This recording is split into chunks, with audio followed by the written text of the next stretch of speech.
Hello and welcome to Niaga Spotlight with me, Tamina Kauchi. Niaga Spotlight goes through the weeks in business and future affairs. Market watch, industries, analysis and insights. We've got you covered right here on Niaga Spotlight. Well, for this week on Future Affairs, we're taking a deeper look at poverty alleviation through impact investments. And this exclusive interview will be tracking how Acumen, as an organization, a global nonprofit, is actually tackling this issue through strategic investments in the arena. Now, FYI, since 2001, Acumen has invested over $149 million in 157 companies across the world, including, of course, Southeast Asia. Additionally, through Acumen Academy, they've actually been able to put forth social entrepreneurs and empowering them in a way that ensures that they are part of a just and sustainable society. I will be speaking to Jacqueline Novogratz, founder and CEO of Acumen, about how exactly Acumen goes about this and expanding their reach, particularly during a critical time of not just climate futures, but as well as escalating global food prices. Jacqueline, thank you so much for making time for us on Niaga Spotlight. How are you today? Thanks so much. It's great being here. Wonderful. So Jacqueline, let's get started off with perhaps your sharing from 2001 when Acumen was established all the way to 2023. How has Acumen's approach to tackling poverty borne tangible results, particularly perhaps in the Southeast Asia expansion? So first, just very quickly, Acumen's Sure. overall model. We came to solve problems of poverty, build a world of dignity, meaning give people choice, opportunity, the ability to solve their own problems. In that 22-year period, we've invested about $150 million of patient capital. That's philanthropic backed, long-term investment, 10 to 15-year equity and debt in companies that are fighting issues of poverty in healthcare, education, energy, agriculture. Those companies have reached over 500 million low-income people, really giving them the fundamental tools to help change their own lives. The second thing we really focus on is human capital, investing in those leaders that are building the companies that will solve those problems of poverty. And for the last 5 years, we've supported about 1,350 leaders from around the world. And 4 years ago, with Kathleen Chu and the YTL Foundation, made the decision to come into Southeast Asia, starting in Malaysia, and then with Stanley Tan of Singapore and Lam Nhang Pham, focused on Vietnam and the region in general. And so have 110 social builders that are focusing on solving those problems of poverty across this region. And it's just so exciting to see the possibilities there. And I think it's so interesting, Jacqueline, that perhaps even intuitively, Acumen moved towards this work about 5 years ago. Of course, past 5 years, what's also happened is the world is tilting eastward. Absolutely, totally eastward. On top of that, we've all survived insofar through a global pandemic. And how has that also shifted the broader focus towards everything ESG, everything sustainability, and what kind of a view does Acumen, an organization, a nonprofit that has worked so deeply in this arena for the past 2-3 decades almost, take to that? I really love the way you phrase that question. It's almost that trifecta of the pandemic, wild fluctuations in economic markets. And while the world is looking to the East and Asia, so are we seeing a fracturing of societies and a growing tension between the US especially and China. And we need to have a counterforce, a force that is diverse across race, ethnicity, religion, class, caste, and nation. Finding those individuals who are learning to have the tools, the skills, the attributes of what we would call moral leadership to really recognize that we'll only solve these problems together. Yeah, so speaking about solving these problems together, we actually had the opportunity to sit down today because you're here for Acumen Academy Southeast Asia Gathering. Let's talk about moral leadership, Jacqueline. This is something that has truly anchored you in your journey, your work. And what are you hoping these Acumen Academy fellows will be able to take away and then perhaps hopefully replicate and proliferate in their communities? Right. Well, the status quo exists for a reason. Sure. It works, and people protect what works, even if it objectively doesn't look like it might be working for them. And so leadership today can't be like leadership of yesteryear, which frankly too often was based on the idea that what works for me will work for you. Strong-arming your way through things. Strong-arming your way. Much more focused on putting our individualism and profit at the center of our systems. We've got a generation that understands, in a world of growing inequality, climate change, we need systems that put our shared humanity and the earth at the center. That requires a different kind of leadership, a leadership that insists on including those people that for too long have been overlooked and underestimated, recognizes what sustainability actually means, and builds systems from that perspective, starting with organizations and companies, and over time, focusing on responsibilities, not just rights, social justice, real inclusion.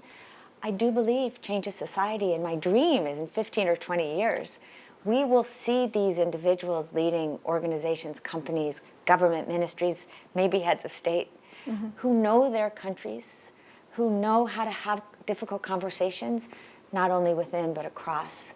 And that Acumen's role will also be about finding innovation wherever it is. And much of it will come from this region and share it with the rest of the world. Absolutely.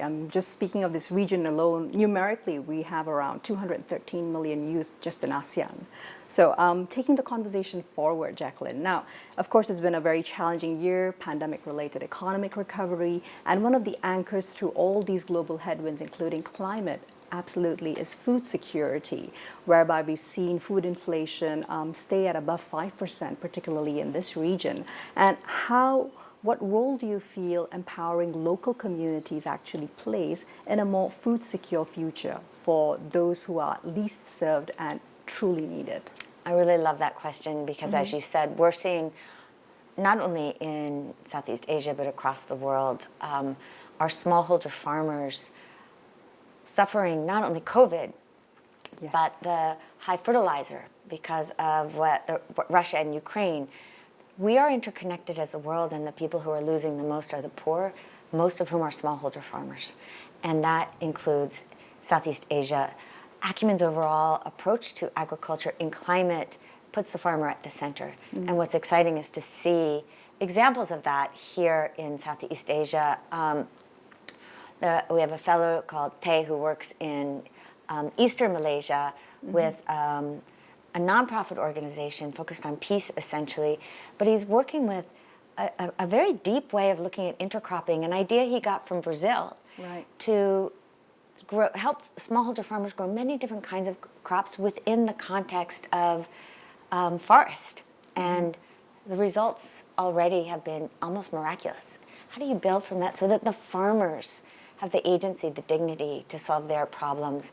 Another one of our fellows, Clara Wan, has a company called Grace, which isn't about the smallholders immediately, it's the other end of the supply chain, the retail side.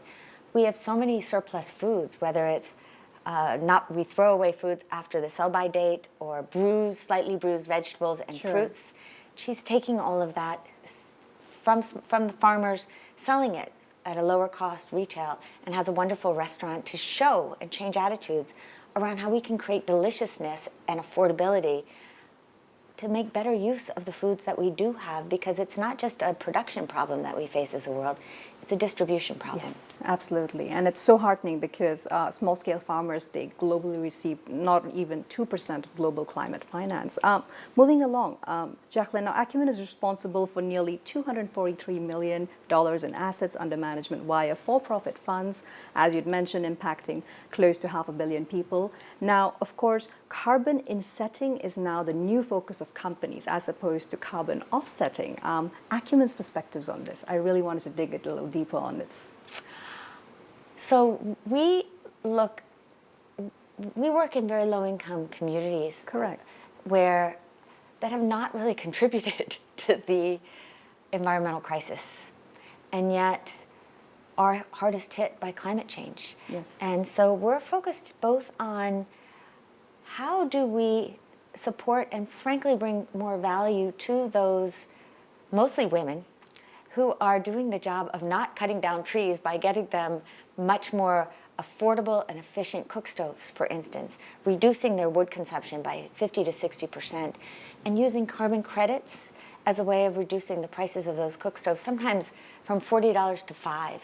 So that A world of difference, right? it's extraordinary to see.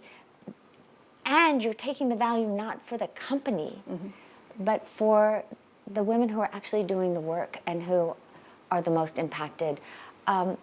It's also really important that we think about the green energy transition and how we bring people who've been left out of electricity altogether, mostly in Africa, but also in pockets of Southeast Asia, particularly in Myanmar, parts of Malaysia, Cambodia. And so I get exhausted, frankly, by some of the conversations that are just focused on mitigation rather than adaptation, and the recognition that we can't talk about a green transition that is also just if we still have 800 million people without electricity whatsoever. They're using kerosene. It is polluting. Finding ways to bring them in through solar is not just about adaptation today, but it's about averting future emissions of carbon for a clean world, but in a way that includes people and also gives them economic opportunity. We need to think in more holistic ways like that. Absolutely. And I love the fact that you briefly did mention and touch upon gender and women. Now, of course, gender being one of the most exclusionary aspects. And when it comes to poverty alleviation, would you mind sharing a little bit more with us how some of Acumen's programs are also centering women, particularly from these underserved communities globally and in South Asia? Because when it comes to the fact that women are at the front line of both household and community efforts, not just being impacted by poverty, but perhaps being best situated to actually do something actionable. I'm so glad that you said that. We actually use a gender lens for all of our investing to hold ourselves accountable to ensuring that women are included, because as you said, if you're looking at poverty, the greatest impact is on women and their children. Yes. And so across the world, our companies disproportionately impact women just by virtue of the fact that we're looking at energy, cooking, agriculture, care work, health, education. Yes. And you're certainly seeing that here in Southeast Asia as well, where I'm visiting one of our fellows named Tini tomorrow, and she's been working specifically with single mothers and their children, finding ways to help them build access to foodstuffs, nutrition. And it's not just about the impact they're having in a direct way, it's also giving women voice and connecting them across to one another. What's really impressed me so much about just a few days in Kuala Lumpur is to meet with women in community who not only want to take more responsibility for their communities, but are beginning to identify ways for them to come together collaboratively, build more income, and have some of the hard conversations as well about the problems in their communities that they alone are capable of solving. So true. And Dr. Tini is absolutely wonderful. Jacqueline, moving along to one final area of discussion. At the intersection of poverty is, of course, access to information. And everything wonderful and exciting happening with artificial intelligence, with access to digitization. There is also the fact that our information ecosystems are somewhat crumbling around us. So what is Acumen's perspective when it comes to collective purpose in driving social change via empathy and moral leadership to access this enormous world? We're no longer just ourselves. We also have our digital selves. Even those who are most underserved, they do have some, if limited, access to the internet. How do we best position them to be also able to avail of all the opportunities? Again, I just love the nature of your questions. Well, first I would say that there is no rarer, no more precious currency than trust. Yes. And it is true that progress happens at the speed of trust. And what most thrills me now, after 2 days of being with about 100 young entrepreneurial builders from this region, is how quickly trust can be built based on shared values, a commitment to solving problems of poverty, and a recognition that all of these other things that we talk about, investment, technology, are tools, they're means. Sometimes we confuse them as the ends we seek, profit probably being the one we bow to most. We've got to change that. And what I see amongst this community at Acumen Academy and beyond is a new generation that are looking at those tools to empower low-income people in ways that really bring them in. In India, we have a company called Haktarshak. Haktarshak is a platform that enables people who've been left out of the social services of India entirely to learn which services are they entitled to, and to ensure that they get them. They've already moved $1 billion into the hands of very low-income people, and they've hired 6,000 young people as agents. Or in Pakistan, a young woman named Sarah Kurham created a company called Sehat Kahani, which really came of age in the pandemic. It's an app that connects 7,500 women doctors, many of whom otherwise stop working after they marry. That's right. So that they can provide highest quality health care to rural women across the country. And that company has already reached over 2.2 million individuals with very high quality health care. And now Sarah's been working with government to influence policy and bring telehealth into the Pakistan healthcare system. For me, this is the promise of the kinds of technologies grounded in values that we can identify, celebrate, share, not only within this region, but across the world. Because innovation happens where there's need, at the edges. And there's so much excitement here that I feel our role is really to help create more of a horizontal community and find innovation wherever it exists, influence others, identify those role models who lead from a place of moral leadership about other people, not themselves. Yeah. And also celebrate the business models to create a movement where we really do dare to move from systems with profit and the individual at the center to systems with our humanity in the earth. Jacqueline, thank you so much. It's been such an interesting discussion. I don't think I'm going to forget that for quite a while. Progress moves at the speed of trust. Thank you for joining us on Niaga Spotlight. Thank you so much.